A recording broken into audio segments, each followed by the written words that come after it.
Hey guys, it's Izzy here, and today we are going to be looking at the books that Goodreads has ranked as the best books I've ever read. So these are people, when they read a book on Goodreads, they are able to leave a star rating. So it's like averaging all that out and seeing which ones people consider the best. Let's get into it.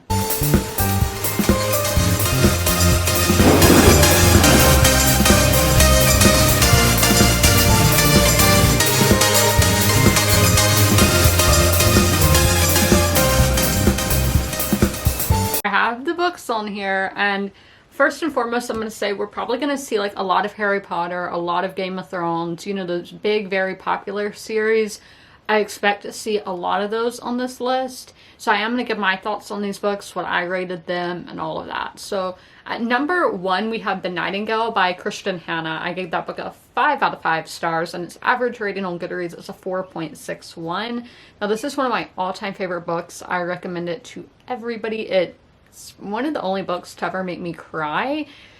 That's like crazy to think about. Not that many books make me cry.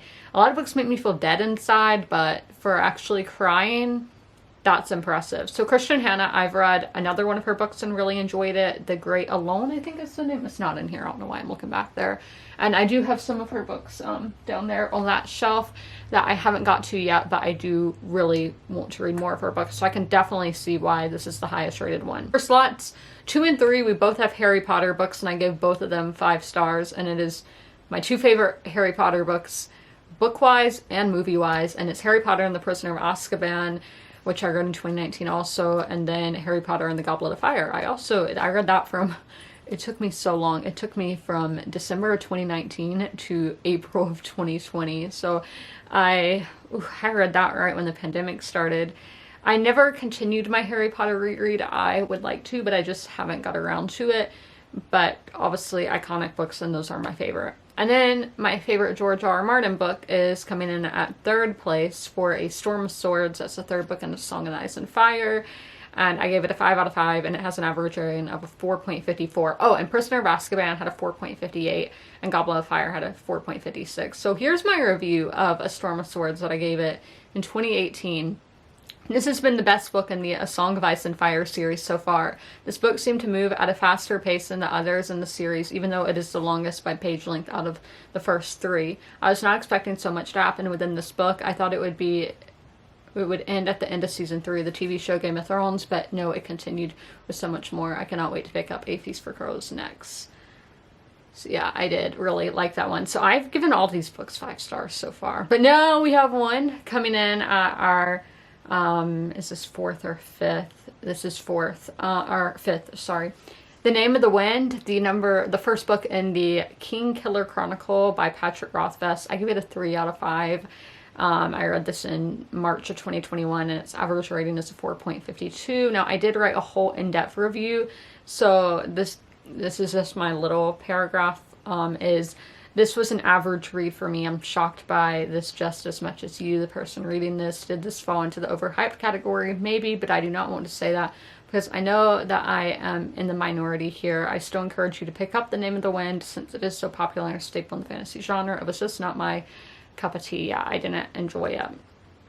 Then, we have some fun ones. So we have Harry Potter and the Order of the Phoenix. I also gave a 5 star. I read that in 2020. And its average rating is a 4.50.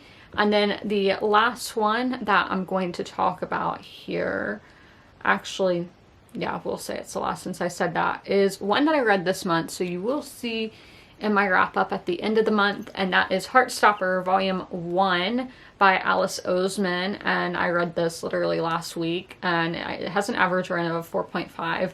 Now, I do not give star ratings to graphic novels. I don't think I can give a graphic novel the same kind of rating I can give an actual novel. I don't think that's fair.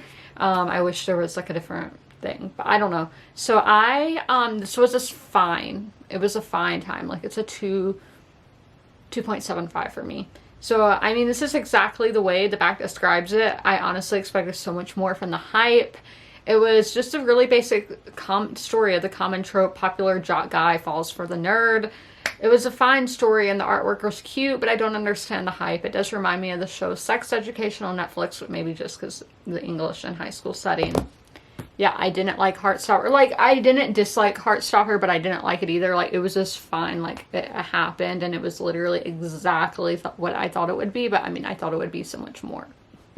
But I hope you guys enjoyed this video. Leave a what kind of emoji should we do? One that makes you think of France for the Nightingale. So any kind of French emoji in the comments below. But yeah, as always, comment, rate, and subscribe. And don't forget to ring that notification bell to be notified when all my videos go live. I'll see you in the next one. Bye!